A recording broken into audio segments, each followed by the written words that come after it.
All right, so it's Saturday morning. We got here to the Hallett Motor Racing Circuit for Oklahoma Full Lock Drift Round 2. We unloaded the car, getting it ready, putting the tire pressure on, getting the tires all good, and we're about to go see what this track is about. This is my first time here. I would also admit that I'm probably not at peak driving condition. I'm running on 3 hours of sleep and drove 5 hours, so wish me luck. I'll probably need all of it.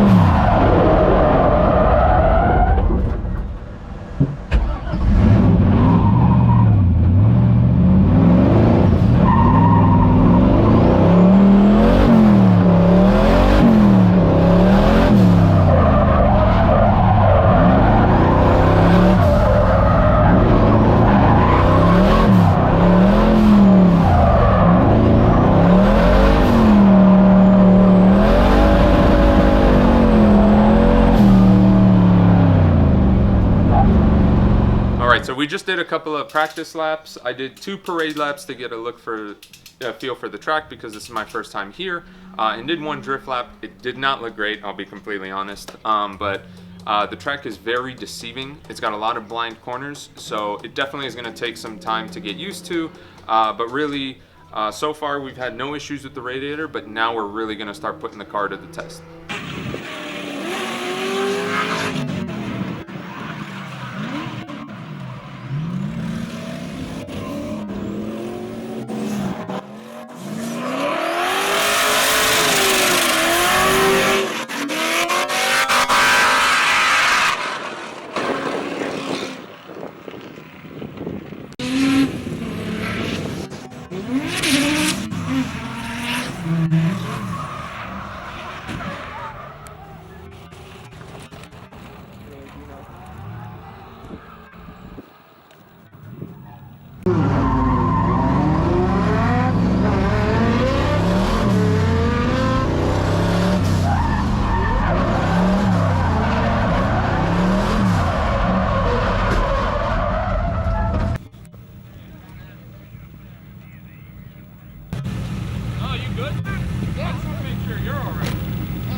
I threw more angle at it because I saw what was going on, and I was like, oh, fuck.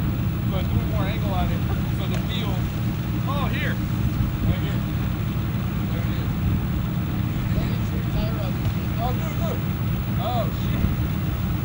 You got the fucking brake caliper. We just went on a chase run with our good buddy Dino Child.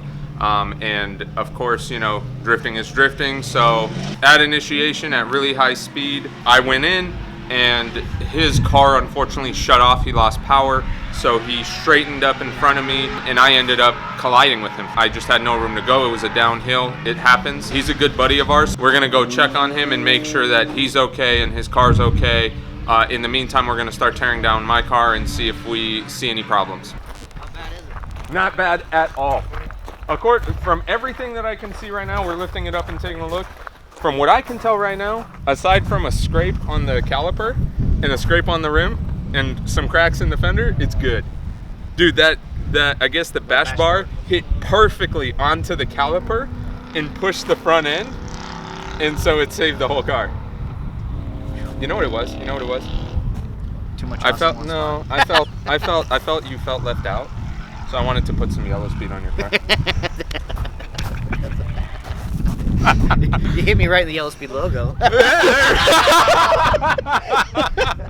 All right, so we just checked on Dino. Luckily, his car is mostly okay. It looks like he has a fuel pump issue, which is the reason that he shut off in front of me. So now we're back to my car. From initial look, it didn't look like much, but we're taking things apart. The front right wheel has some hesitation on it when we're trying to spin it. Dino's bash bar actually hit the caliper itself. So it went through the spoke of the wheel and hit the caliper. So now we're gonna make sure that we're gonna try and figure out why there's resistance on the brake and on the wheel. And it looks like camber may have changed, so we're going to see if there's any damage and try to fix it. And see, the only thing is it looks like the knuckle may have shifted on the strut, which is why it has slightly more camber. So can you shift it back? Easy. Okay. Very easy. Loosen the bolt type of thing? Loosen the bolt, pull it back, yeah. I think he's got plates. The other question is, did it move up here or down there? My semi-assumption is that it may have moved up here. Yeah. Yeah, I just missed your call. I just dropped it. Now if I get a truck in the trailer, I'd do a 350Z and LS swap it. So it looks like the hit caused the knuckle to shift in the shock.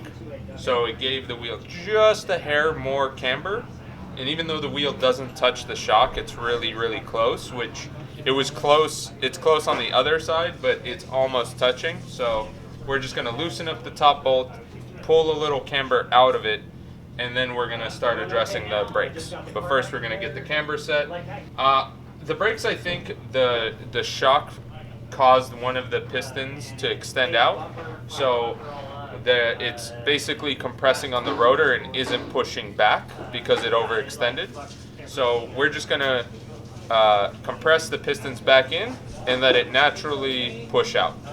On top of that, because I think only one piston went out, it caused it to be skewed, and since it's a 6-piston caliper, it puts the brake pad in an angle, and since we're talking, you know, like millimeters here, and even less than that, quarters of a millimeter, it's causing the pressure on the brake rotor to prevent the easy spinning. So we just finished going through the car. Our buddy Dino Child, who's out on the track right now, looks like his car is running, which is exciting. We just did some quick adjustments. The caliper was kind of seizing, so we adjusted it. It looks like it's good. Did a small camber adjustment on the knuckle. Now we're gonna take the car out, do a test run, make sure it feels good, nothing drastic has happened, and then we're gonna start doing a bolt check, topping off fluids, and calling it a night.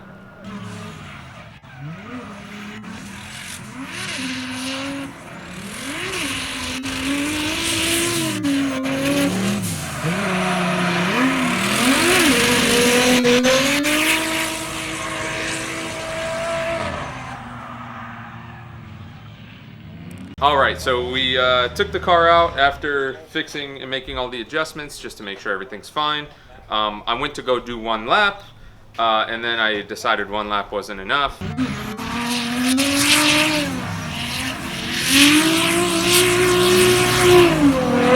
And then 2 laps wasn't enough.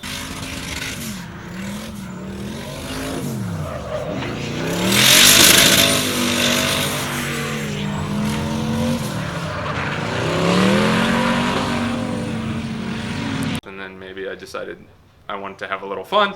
And then I decided I was going to burn off the tires. The tires refused to burn off. I still have tread left. It's really annoying in a very pleasant way. So, but the car's doing great.